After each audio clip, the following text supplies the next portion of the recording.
តម្លៃត្រឹមតែ$37,000ជាងតែប៉ុណ្ណោះមិនគួរជឿទេបងប្អូនហើយអតិថិជនទាំងអស់គ្នាថ្ងៃនេះខ្ញុំសូមមកណែនាំនៅរថយន្ត Mazda EC60 EV Option Max ដែលជារថយន្តអគ្គិសនីទំនើបរចនាស្អាតបែបប្រណិតលំដាប់ព្រីមៀមមានអេក្រង់26អ៊ីងកម្រិត 5K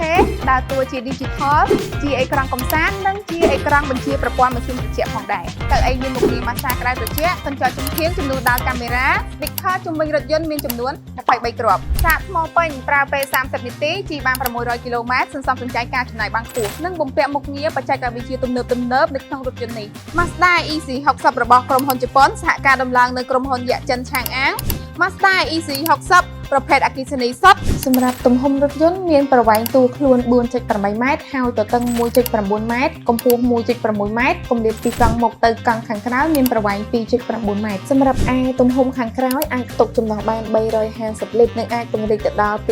2036លីត្រនៅពេលដែលយើងបត់កៅអីកណ្ដាលចំណែកឯទំហំមុខគ្រប់ខាងមុខវិញអាចដាក់បានចំណុះ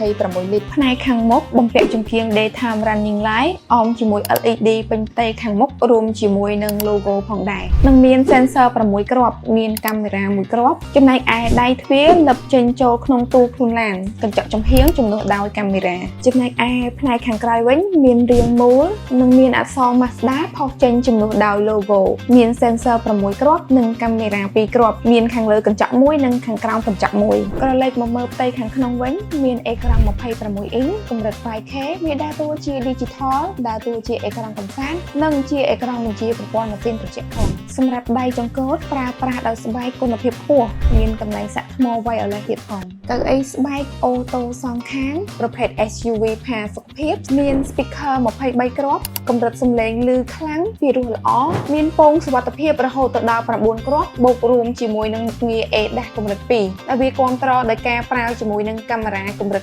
HD 5គ្រាប់ radar 5គ្រាប់ដែរហើយអត្រា Sonic Sensor មានរហូតទៅដល់12គ្រាប់វាផ្ដល់សុវត្ថិភាពសម្រាប់ការបើកបរធ្វើដំណើរប្រចាំថ្ងៃបើសិនជាលោកអ្នកស្វែងរករថយន្តអគ្គិសនីដែលស្អាតឆ្លាតកម្លាំងខ្លាំង Mazda EC60 នេះគឺជាជម្រើសល្អបំផុតសម្រាប់លោកអ្នក